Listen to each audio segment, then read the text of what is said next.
ये अपने आप में सोचने वाली बात है कि किसी भी मस्जिद का नाम भोजशाला कैसे हो सकता है। पहला प्रश्न तो यहाँ पे है कि आखिर किसी मस्जिद का नाम भोजशाला कैसे हो सकता है।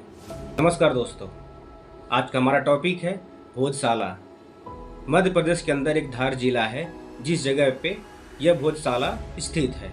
तो आज इस वीडियो में हम बात करेंगे उस भोजशाला स्थान का जहाँ कुछ दिन पहले माननीय हाई कोर्ट ने एक फैसला सुनाया था कि वो जो भोजशाला है वो पूरी तरीके से हिंदू मंदिर है, जो कभी इतिहास में इसको तोड़ करके वहाँ पे मस्जिद के नाम पे लोग वहाँ मस्जिद बना करके अपना ईदगाह बना करके पूजा अर्चना कर रहे थे, अपना नमाज पढ़ रहे थे। तो हाल ही में ये फैसला आया है कि नहीं, वो जो भोजशाला है वो पूरी तरीके से क्या है, मंदिर है। उसमें कई सारी कलाकृतियाँ मिली हैं, कई सारे ऐसे चिन्ह मिले हैं जो दर्शाता है कि पूरी तरीके से क्या है, हिंदू मंदिर कभी था। तो इस वीडियो के अंदर हम ये जानेंगे कि आखिर ये मंदिर किसने बनवाया, कब बनवाया, किसने इसको तोड़ा, आखिर इसका इतिहास क्या है और क्यों माननीय हाई कोर्ट ने ये फैसला हिंदुओं के पक्ष में सुनाया है। तो हम ये भी जानेंगे कि आखिर कैसे एक समुदाय है जो उसको काफ़ी सारा जो बातें बोल रहे हैं कि नहीं ऐसा नहीं होना चाहिए था, ये सरकार ने गलत किया या हाई कोर्ट ने ये फैसला गलत सुनाया है। तो आइए इस बात को जानते हैं कि आखिर ये भोजशाला क्या थी, क्या है और इसके बारे में इतना ज़्यादा ये विषय चर्चा में क्यों है। भोजशाला मध्य प्रदेश के धार शहर में स्थित एक ऐतिहासिक और विवादित धार्मिक संस्कृति स्थल है। हिंदू पक्ष जिसे माँ सरस्वती का प्राचीन मंदिर और विद्या केंद्र मानता है। यानी कि जो रिपोर्ट है इसमें ये कहा गया है कि ये जो जगह है यहाँ पे माँ सरस्वती की मूर्ति कभी रखी गई थी, जिसको देख करके सारे हिंदू यहाँ पे अपना पूजा अर्चना करते थे और कभी ये विद्या का केंद्र माना जाता था।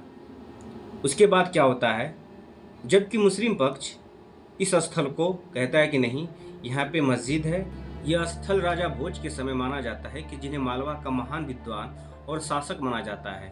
कहा जाता है कि यहाँ संस्कृत शिक्षा, दर्शन और शास्त्रों का अध्ययन होता था। इस बात से कहा जा सकता है कि ये जो विवाद है, ये भोजशाला जो है ये राजा भोज के द्वारा बनाई गई है। तो जब ये राजा भोज के द्वारा बनाई गई है तो क्या ये प्रश्न उठता नहीं है कि किस तरीके से इसको कैसे नाम दिया गया कि आखिर मस्जिद है ये अपने आप में सोचने वाली बात है कि किसी भी मस्जिद का नाम भोजशाला कैसे हो सकता है।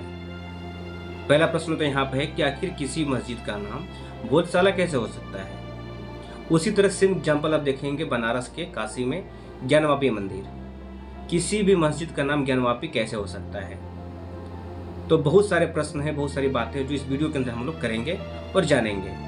आपको हम ये भी बता देते हैं कि ये मंदिर आज का नहीं है, 11वीं सेंचुरी, मतलब आज से सोच सकते हैं कि कितनी पुराना मंदिर है ये राजा भोज 11वीं सेंचुरी के अंदर जब वहाँ के शासक थे तब इन्होंने इस भोजशाला का निर्माण करवाया था। और उसमें क्या होता था कि शिक्षा दीक्षा दी जाती थी।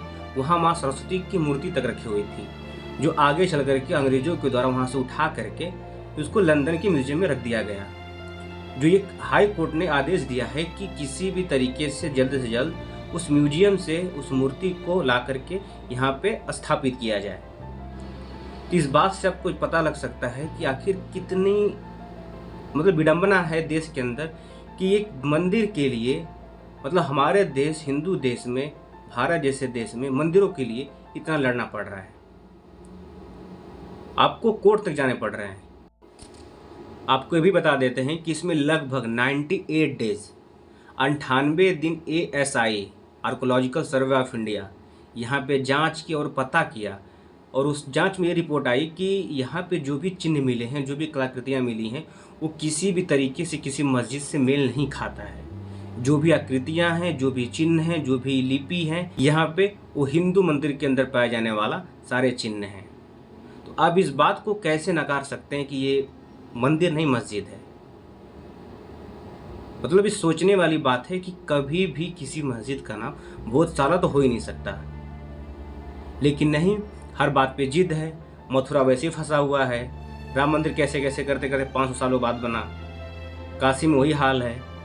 यहाँ तक कि SI ने लगभग 500 प्लस तस्वीरें जारी की थी, एक एक कोने का, एक एक स्तंभ का, एक एक चीज़ों का, ताकि इससे पुष्टि की जा सके कि ये वाकई में कोई मस्जिद नहीं बल्कि मंदिर है।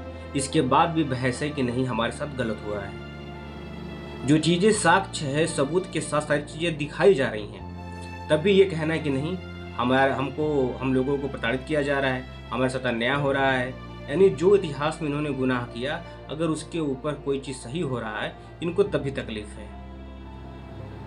भारत में रह कर के भारत की चीज़ों से इतनी नफरत पता नहीं क्यों। अंततः जाकर के मध्य प्रदेश हाई कोर्ट ने 15 मई 2026 को फैसला देता है, पूरे तरीके से लगभग 2000 पन्नों का सबूत कि ये मस्जिद नहीं बल्कि मंदिर है। तब जाकर के ये ठंडे हुए, माने कि हाँ आखिर वहाँ पे मंदिर है और वहाँ पे पूजा अर्चना शुरू हो गई। वहाँ पर माननीय हाईकोर्ट ने ये भी कहा है कि जो भोजशाला है, यहाँ तो हिंदू पूजा करेंगे ही, इसके बदले मुस्लिम समुदाय को अलग से कहीं जमीन दिया जाए, जो कि एक मुझे लगता है कि सरासर गलत है। जब किसी चीज़ पे आप कब्जा किए हो और उसको छुड़ाया जा रहा है और पता चल जाता है कि नहीं ज़मीन कब्जाई हुई है या किसी के द्वारा अतिक्रमण की गई है, तो उसके बाद ये हाई कोर्ट को या सरकार को कहने की क्या ज़रूरत है कि नहीं इसके लिए अलग से कोई ज़मीन दिया जाए। मान लीजिए अगर हमें आपके घर पे कब्जा किए और बाद में पता चलता है कि नहीं ये घर आपका है और हम उस पर कब्जा किए हुए हैं, तो क्या ऐसा कहा जाएगा कि हाँ ठीक है तुम कब्जा किए और छोड़ दो और तुम्हें इसके अलावा कोई और पे घर दिया जाएगा? ऐसा संभव है? संभव नहीं है। लेकिन राम मंदिर फैसले में वही हाल हुआ, भोजशाला में वही हाल हुआ, आगे मथुरा काशी में भी वही हाल होने वाला है। तो मैं यही कहूँगा गवर्नमेंट से या जो भी हाईकोर्ट जो भी फैसला सुनाता है कि जो चीज़ें पता चल जाता है कि वहाँ पे कब्जा है, अतिक्रमण है, उसको बाकायदा वहाँ से हटा देना चाहिए, एक रत्ती भर जमीन भी नहीं देना चाहिए। अगर सच में अगर ऐसा कुछ होता तो एक बार लगता है कि चलो ठीक है दे दो, लेकिन जब आपको पता है कि वहाँ पे उस चीज़ें अतिक्रमण करके कब्जा करके बनाई गई है, तो ये साफ साफ जाहिर होता है कि उसको कहीं भी अन्य जगहों पर किसी प्रकार का जमीन देना या जगह देना ठीक नहीं है।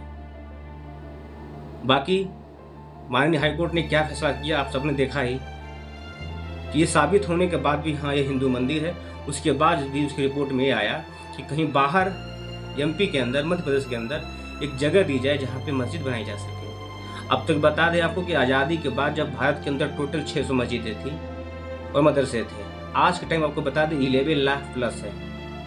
सोचिए कि तब भी इनको लग रहा है कि जगह कम है, जबकि ठीक उसके उल्टा हमारे देश के अंदर न जाने कितने मंदिरों को तोड़ा गया। मैं ये नहीं कह रहा कि मैं किसी को भड़का रहा हूँ या कुछ कर रहा हूँ, जो रियलिटी है